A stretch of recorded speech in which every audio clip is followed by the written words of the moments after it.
أعوذ بالله من الشيطان الرجيم. بسم الله الرحمن الرحيم. الحمد لله رب العالمين، والصلاة والسلام على رسول الله الأمين نبينا سيدنا محمد وعلى آله وصحبه أجمعين. اللهم صل وسلم وبارك على سيدنا ونبينا ومولانا محمد وعلى آله وأصحابه أجمعين. اللهم افتح علينا حكمة وانشر علينا من خزائن رحمتك يا أرحم الراحمين. رب اشرح لي صدري ويسر لي أمري واحلل عقدة من لساني يفقه قولي. اللهم إنا نسألك علما نافعا ورزقا طيبا وعملا متقبلا. Alhamdulillah, pada malam ni kita dapat sambung semula sesi ulang kaji tajwid kita di page Facebook Jom Mengaji Quran. Dan insya-Allah pada malam ni seperti mana yang dijanjikan, kita akan masuk kepada topik yang berikutnya, iaitu pada malam ni insya-Allah kita akan membahaskan berkenaan dengan mad silah tawilah, ataupun dalam kitab saya, kitab Dr. Surul Syahbudi An-Nadawi ni, dia gunakan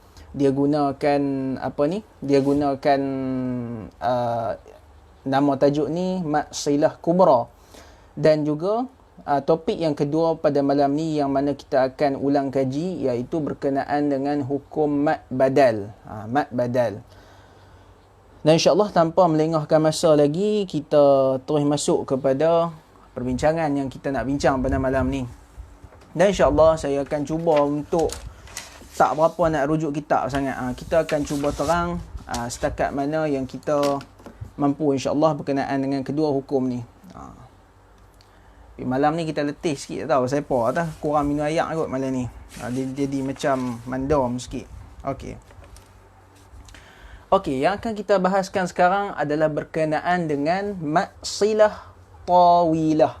Mad silah tawilah ataupun bahasa kitab saya mad silah kubra. Tapi insya-Allah kita akan gunakan mad silah tawilah lah. Dah ramai duk guna istilah mad silah tawilah, jadi kita akan guna mad silah tawilah supaya orang tak keliru, insya-Allah. Kepada yang menonton video ni, minta jasa baik untuk share dan sebagainya insya-Allah. Okey. Apa itu mad silah tawilah? Okey, sekarang saya akan terangkan kepada tuan-tuan, ibu ayah ataupun sahabat-sahabat yang menonton sekalian, apa itu mad silah tawilah. Mad silah tawilah adalah apabila huruf ha simpul ataupun ha kecil itu, ha bulat, kita panggil ha bulat lah. Ha simpul tu macam mana? Macam mana ibu ayah tuan-tuan duk ejak alif lam lam ha Allah tu kan. Okey, ha yang ujung tu, ha yang bentuk macam tu sikit tu, yang tu lah yang dinamakan dengan ha simpul, ataupun kalau dalam ilmu bahasa Arab dia dipanggil sebagai ha dhamir. Okey. Dalam hukum mad silah tawilah ni, mad silah tawilah ni kita kena tahu, mad silah tawilah ni adalah apabila huruf ha simpul dia bertemu dengan hamzah. Betul. Betul. Huruf ha simpul bertemu dengan hamzah. Ataupun kalau ayat kemas lagi adalah pertemuan huruf ha simpul dengan hamzah. Tapi saya nak bagi tahu secara umum, awal-awal ni saya nak bagi tahu, sebenarnya hukum mad silah tawilah ni dia sebenarnya sebahagian ataupun dia konsep dia sama aja dengan mad jaiz munfasil yang kita telah pun belajar semalam, yang telah kita ulang kaji semalam. Dia sama. Dia sama. Kalau katakan kita jumpa hukum dalam Al-Quran, dan ataupun kita jawab exam pun, kalau kita tulis hukum ni sebagai mad jaiz munfasil pun tak kata guru saya, dia tak jadi masalah pun, sebab konsep dia memang sama pun. Konsep dia memang sama. Kita akan tengok ha simpul tu dia bertemu dengan hamzah dalam dua kalimah. Semalam pun kita belajar semalam pun mad jaiz munfasil dia berlaku dalam dua kalimah.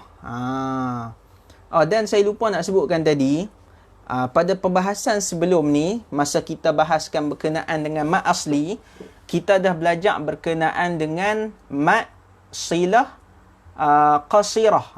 Mat silah qasirah. Yang mana mat silah qasirah ni, dia tak bertemu dengan hamzah. Dia tak ada hamzah selepas daripada dia.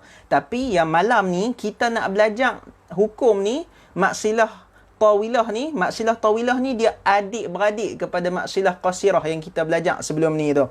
Dan mat silah tawilah malam ni yang kita nak belajar ni, mat silah tawilah ni dia terjadi apabila ha dhamir bertemu dengan huruf hamzah selepasnya. Okey. Kita dah tengok dah tu, saya tak mau pergi dekat pengertian dan sebagainya sebab bagi saya tak penting pun. Yang pentingnya kita nampak. Sebab tu saya tak mau nak baca kitab sangat. Okey, kita tengok contoh. Okey, kita tengok contoh yang pertama. Contoh yang pertama. Ni adalah ha simpul ataupun ha bulat ataupun kita panggil ha dhamir. Okey, pelajaran kita malam ni adalah berkenaan dengan mat silah tawilah yang mana saya sebutkan tadi apabila ha dhamir bertemu dengan hamzah. Dan juga pengarang kita sebutkan bahawasanya ha dhamir ni dia berada di antara dua huruf yang berbaris. Okey, yang mana huruf baris yang pertama? Ni huruf baris yang pertama adalah huruf ba ni. Nampak? Ni huruf ba dan dia berbaris bawah. Dia tak kisahlah kalau dia baris atas ke, baris bawah ke, baris depan, jadi dia berbaris. Dan mana huruf berbaris yang kedua? Huruf berbaris kedua adalah huruf hamzah ni. Dia berada selepas daripada ha simpul. Tapi sebenarnya tak penting pun nak tahu dia berada di antara apa tu. Yang pentingnya yang kita kena tahu adalah huruf ha simpul tu dia bertemu dengan hamzah. Tu yang mustahak untuk kita tahu dalam hukum mat badal ni. Kemudian kita tengok contoh yang berikutnya, iaitu contoh yang kedua. Contoh yang kedua bagi hukum mat badal. Ni dalam surah apa dah ni? Dalam surah Al-Humazah yang kita duk baca tu. Surah Al-Humazah. Okey. Ni adalah ha simpul. Ha simpul dia bertemu dengan hamzah. Yang ni lah contoh bagi mat silah tawilah. Nampak? Dan dia tanda dia lebih kurang macam semalam yang kita mengaji mat jaiz munfasil sahaja. Tanda dia apa dia? Nampak tak? Ni ha simpul.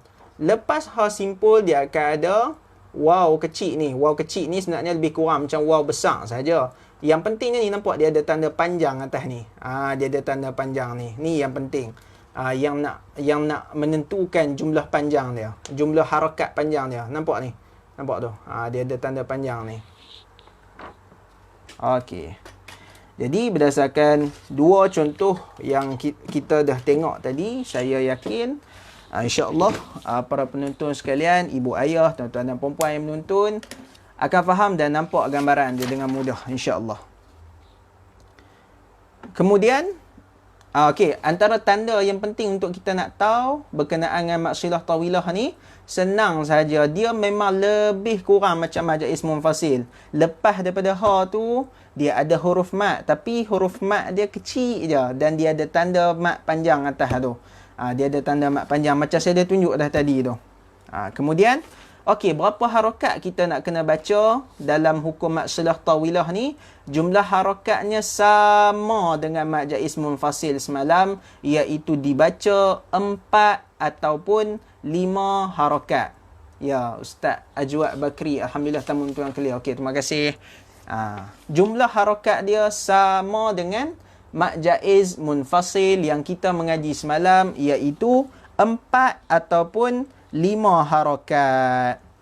Tapi katakan kita nak berhenti dekat ha bulat tu. Kalau kita nak berhenti, kita nak buat macam mana? Okey, masa kita buka balik contoh tadi. Contoh tadi, okey, katakan nak berhenti kat ni.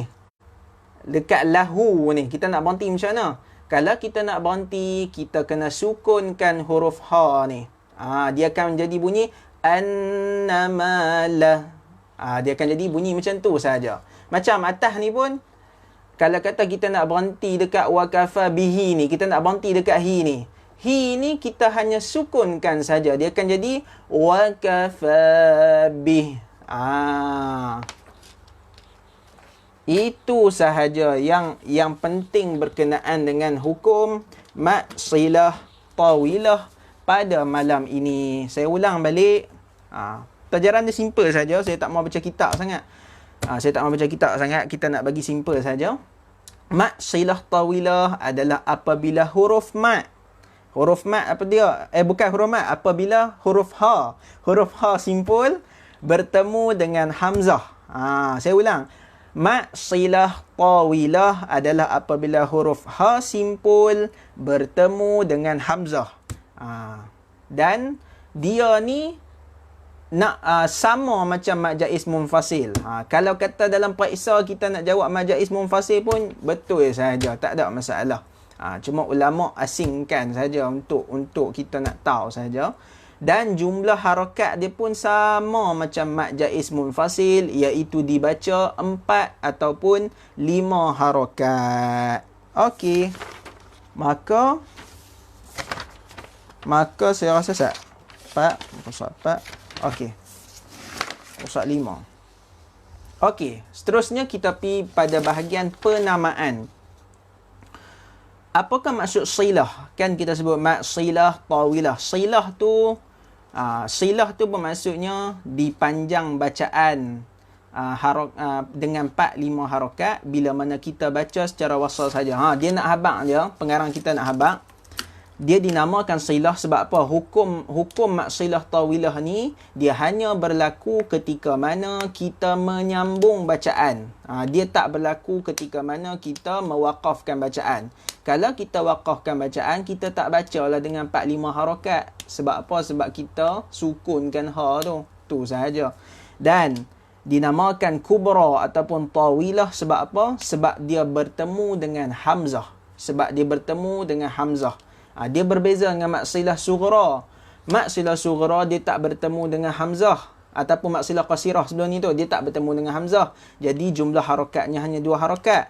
Tapi bila mana mat silah tawilah, dia bertemu dengan hamzah, dia menjadikan dia dibaca panjang dengan 4 ataupun 5 harakat. Itu sahaja. Dan pelajaran kita yang kedua untuk malam ni. Ringkas saja. Sebab saya letih sikit malam ni. Dia jadi macam tak apa nak ada mood sangat nak bercerita pun. Jadi saya terangkan secara umum je lah. Pelajaran yang kedua pada malam ni adalah berkenaan dengan mat badal. Mat badal tu apa? Apa itu mat badal? Mat badal ni kita nak tahu senang saja. Mat badal ni adalah apabila huruf hamzah bertemu dengan huruf mat. Maksudnya huruf hamzah dia bertemu sama ada dengan huruf alif, huruf waw ataupun huruf ya. Apa beza dia? Beza dia dengan hukum-hukum, 3 hukum sebelum ni yang kita dah belajar. Mat wajib, mat jaiz, mat silah tadi tu. Beza dia, dalam hukum-hukum sebelum ni yang kita belajar, huruf mat yang bertemu dengan huruf hamzah. Tapi dalam hukum mat badal ni adalah huruf hamzah yang bertemu dengan huruf mat. Fakta dia itu sahaja. Huruf mat badal adalah huruf hamzah bertemu dengan huruf mat. Okey. Kita pergi pada pengertian. Apakah pengertian badal? Saya buka kitab Ustaz.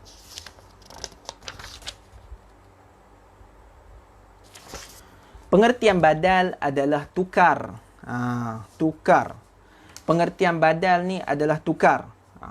Kemudian apa yang ditukarkan? Apa maksud pengarang kita dia nak habaq tukar tu? Yang dimaksudkan dengan tukar tu adalah pertukaran huruf hamzah kepada huruf mat. Mesti siapa yang menonton ni dia akan tertanya, hamzah mana yang ditukar tu? Hamzah mana yang ditukar tu? Kita akan jadi tanda tanya. Apa maksud pengarang kita yang sebenar? Maksudnya adalah kita kena tahu fakta ni, kita nak tahu secara lebih mendalam tentang hukum ni. Dia sebenarnya huruf mat. Huruf mat, kan tadi kita sebut hukum mat badal ni adalah huruf hamzah bertemu dengan huruf mat. Okey, huruf mat tu. Huruf mat tu asal usul dia. Kita nak tahu asal usul dia. Huruf mat tu asal usul dia, dia sebenarnya hamzah. Dia sebenarnya hamzah yang berbaris sukun. Ni kita nak tahu ni. Orang akan tanya, okey, mat badal ni maksud dia apa dia, Ustaz? Maksud dia tukar. Apa dia yang tukar? Okey, jadi kita boleh contohlah ke anak murid kita. Mat badal ni adalah huruf mat tu, yang mana dia ni asal usulnya dia adalah huruf hamzah juga, dan dia bertanda sukun. Macam mana tu? Okey, saya bagi contoh teruslah bagi mudah faham. Okey, contoh kita bawa perkataan malam ni, perkataan amana. Amana, nampak? Kan kita kata tadi mat badal adalah huruf hamzah bertemu dengan huruf mat. Okey, dalam perkataan ni huruf hamzah yang pertama tu dia bertemu dengan huruf mat. Huruf mat dia adalah huruf alif yang saya highlight dengan warna kuning tu. Okey. Okey, huruf alif ni dia sebenarnya asal usul dia bukannya alif lagu ni sebenarnya. Asal usul mat badal dia sebenarnya huruf mat. Huruf mat tu asalnya adalah huruf hamzah juga. Nampak saya dah catat tadi, dia huruf hamzah juga dan dia berbaris sukun macam tu. Asalnya dia mana. Dia mana. Hamzah pertama ni hamzah yang berbaris, nampak tu dia berbaris, dan hamzah yang kedua bertanda sukun. Asal dia mana. Tapi dia ditukar ataupun dalam Al-Quran dia akan tulis teruslah mana. Tapi sebab apa kita cerita asal usul dia ni? Kita ceritakan asal usul dia ni supaya sebab kita dah mengaji tentang hukum ni, jadi kita nak tahu secara detail sahajalah. Kita nak tahu secara detail dia daripada mana hukum ni kan. Dan kita nak bagi nampak lagi, kita tunjuk contoh yang kedua. Okey. Contoh yang kedua bagi perkataan imana. Okey. Katakan ni perkataan imana. Imana, nampak huruf hamzah bertemu dengan ya. Sebenarnya asalnya bukannya hamzah bertemu ya. Asalnya macam ni. Asal dia imana. Imana. Tapi dia ditukar kepada huruf ya. Dia jadilah imana. Yang tu cuma maklumat tambahan sahaja. Tapi secara umum yang semua kena tahu, hukum mat badal ni adalah apabila huruf hamzah bertemu dengan huruf mat sahaja. Dan dia dibaca dengan dua harakat sebagaimana hukum mat asli. Dan kalau sebenarnya kalau kita tengok dia mesti kalau kita tak mengaji hukum mat badal, kita akan ingat dia ni hukum mat asli macam sebelum ni lah. Tapi itulah yang nak membezakan antara kita, orang yang mengaji dengan orang yang tak mengaji. Kalau orang yang tak mengaji, dia akan kata hukum ni hukum mat asli lah. Dia akan kata hukum ni hukum mat asli. Tapi kita orang yang mengaji, kita tahu bahawasanya ni hukum ni nama dia mat badal. Tak boleh kan nak panggil mat asli? Tak boleh ya. Dia memang nama dia mat badal. Tapi kalau selain daripada hamzah, dia dipanggil mat asli. Okey. Maka macam selesai dah. Okey. Saya nak tengok ada beberapa poin yang kita kena baca daripada kitab ni. Okey.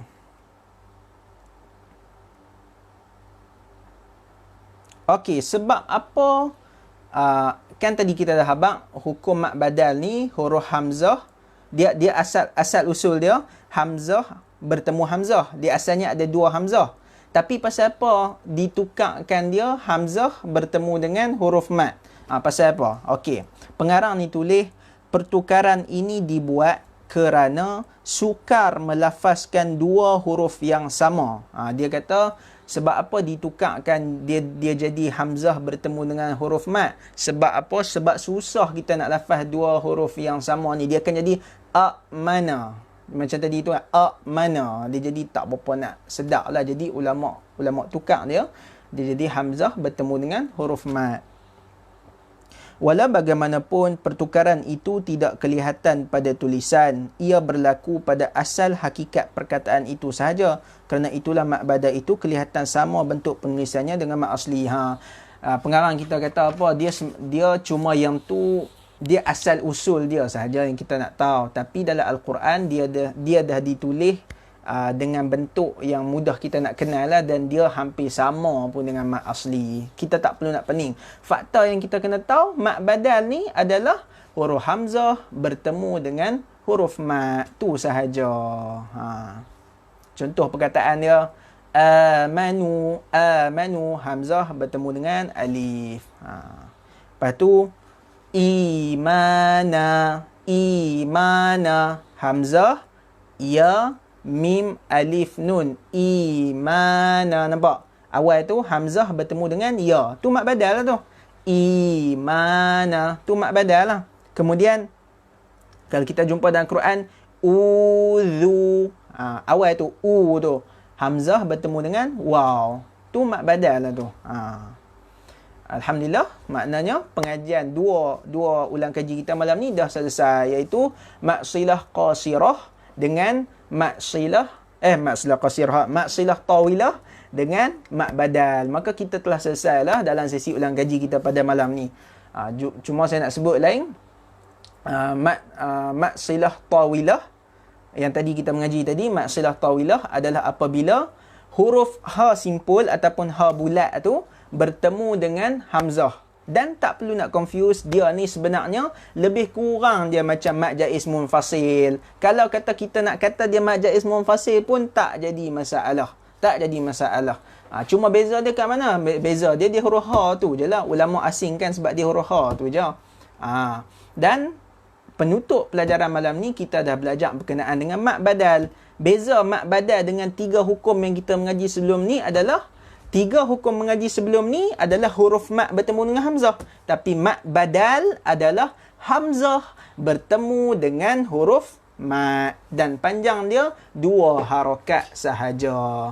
Dan Alhamdulillah, sebenarnya kita dah selesai pada pecahan mat far'i yang disebabkan hamzah. Okey kan, semalam saya cerita, kita ni belajar tentang hukum mat. Ni saya kena ulang ni nak bagi orang nampak gambaran. Kita belajar, main topik besar kita hukum mat. Dalam hukum mat ni dia ada 2 cabang. Cabang pertama adalah mat asli. Dan mat asli ni kita dah bahaskan dah hari tu. Mat asli ni kita dah bahas, mat asli dan cabang-cabang dia. Dia adalah dalam cabang mat asli tu hari tu kita dah cerita mat iwad, mat silah qasirah, dah kita dah selesai. Kemudian cabang yang kedua daripada perbahasan hukum mat ni adalah mat far'i. Mat far'i. Dan dalam mat far'i ni pula dia pecah lagi 2. Yang pertama, mat far'i yang berlaku disebabkan hamzah, dan yang kedua adalah mat far'i yang berlaku disebabkan oleh sukun. Dan Alhamdulillah, malam ni kita dah selesaikan kesemua subtopik bagi mat far'i yang disebabkan oleh hamzah ni. Ada 4 subtopik dan kita dah telah selesaikan malam ni dengan topik terakhir mat badal. Alhamdulillah. Cuma bagi hukum mat badal ni, dia sebenarnya dia ada perbahasan tentang mat syibuhul badal. Kemudian tuan-tuan pernah jumpa kot dalam Al-Quran, ustaz-ustaz akan tanya, ni kita nak baca itu ni ke itu ni? Dia ada perbahasan yang tu. Tapi saya tadi tak sempat nak ni secara mendalam, sebab dia bila kita kurang mood sikit, ni kita letih sikit, ni dia jadi macam tak apa nak fokus. Kalau perkataan ataupun penerangan saya malah kurang jelas, minta tuan-tuan bagi feedback balik lah lepas ni kan. Tapi insyaAllah saya rasa saya dah bagi tu clear dah, walaupun dalam keadaan kita macam letih sikit ni. InsyaAllah clear. Cuma saya akan pertimbangkan sama ada malam esok kita nak terang tentang mat syibhul badal ni, ataupun kita nak masuk pada cabang yang seterusnya, iaitu cabang yang kedua daripada mat far'i insya-Allah, iaitu berkenaan mat far'i yang berlaku disebabkan sukun. InsyaAllah saya akan pertimbang lain macam mana. Wallahu ta'ala a'lam. Subhanakallahumma wa bihamdika asyhadu an la ilaha illa anta astaghfiruka wa atubu ilaik. Siapa-siapa nak cek baca Al-Quran, macam selalu saya kata, boleh WhatsApp saya 0135166634. 0135166634. Kita boleh nak semak Al-Quran insya-Allah. Bulan puasa ni pun boleh. Siapa-siapa nak semak Al-Quran ke, kita boleh. Kita buat secara online. Sekarang ni dah ada video call kan, kita buat insya-Allah. Okey, sekian. Assalamualaikum warahmatullahi wabarakatuh.